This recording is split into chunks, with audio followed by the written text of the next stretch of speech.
안녕하세요. 오늘은 대림절 19일차 누가복음 19장 말씀을 나누는 날입니다.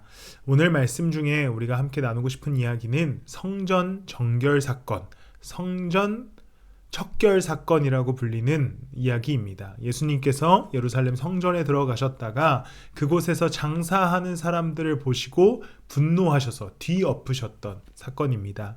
요한복음에서는 예수님의 생애 초반부에 등장하는 내용이고, 오늘 우리가 함께 읽은 누가복음에서는 후반부에 등장합니다. 순서는 중요하지 않고요. 우리가 그 의미에 대해서 좀 함께 이야기를 나눠보고자 합니다. 예수님께서 성전에 들어가셔서 장사하는 사람들을 내쫓기 시작하십니다. 그 이유인 즉슨 사실 성전이라고 함은 하나님께 제사하고 예배하는 장소였는데, 당시 율법에 의하여 예배의 방식은 제물을 가지고 와서 염소든지 소든지 양이든지를 가지고 와서 제사장에게 주고 그로 인해서 제사가 이루어져야 했습니다. 그런데 사실 구약 성경을 통해서 우리가 알 수 있듯이 그 제물이 무엇인지가 중요했던 것이 아니라 그 예배하는 자들의 마음과 그 예배를 준비하는 태도, 그리고 그 예배의 의미가 더 중요했던 것이지요. 그래서 구약 성경에 보면 순종이 제사보다 낫다라고 이야기하는 것이 바로 그러한 의미에 있습니다. 그런데 예수님의 시대가 되자 이스라엘 사람들과 바리새인들 비롯하여서 성전을 관리하는 이들이 그 의미와 예배에 대한 마음은 사라지고 형식만 남게 된 겁니다. 형식적으로 예배하고 제물을 가지고 오고, 그러다 보니까 성전에서 장사를 하기 시작하는 것이죠. 조금 더 편하게 제물을 구입하고 그 자리에서 바로 제사를 드리고, 그래서 종교적 부채감을 탕감하는 그러한 문제가 예루살렘 성전에 반복되어지고 있었습니다. 그래서 예수님께서 그곳을 뒤엎으시면서 말씀하시기를, 성경에 기록하기를 내 집은 기도하는 집이 될 것이다 하였다. 그런데 너희는 그것을 강도들의 소굴로 만들어버렸다.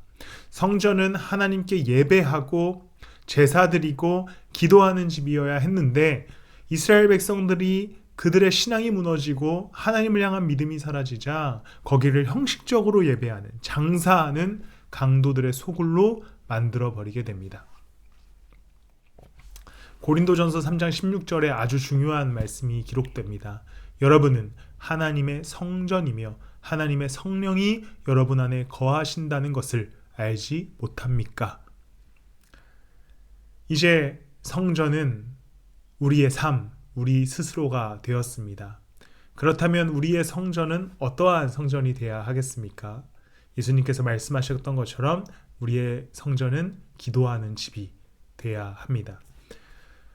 우리 안에 형식적인 예배, 그리고 하나님을 온전히 신뢰하지 못하는 마음, 그 안에서 이루어지는 세상적인 생각들과 죄의 문제들이 있다면 그것은 우리의 성전을 강도의 소굴로 만들어버리는 일이기 때문에 우리는 이 성전을 예수 그리스도께서 정화시키시듯이 뒤집어 엎어서 하나님께로 나아가 기도하는 성전으로 우리 스스로의 삶을 가꿔가고 만들어갈 수 있어야 합니다.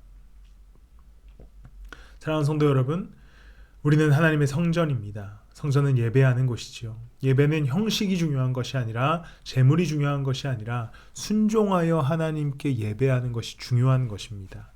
이 대림의 기간, 예수님의 오심을 묵상하시면서 그 그리스도의 찬란한 앞에 기도하고 예배하고 감사하고 찬양하는 우리가 되기를 소망합니다. 기도하겠습니다. 하나님, 대림의 시간을 지나갑니다. 별거 특별할 거 없는 하루하루지만 그리스도의 오심을 온전히 묵상하게 하여 주셔서 주님의 오심 때문에 즐거워하고 내가 성전되어 기쁘게 예배하고 찬양하고 기도하는 우리의 삶, 성전된 인생 되게 하여 주시옵소서. 감사하며 예수님 이름으로 기도드렸습니다. 아멘.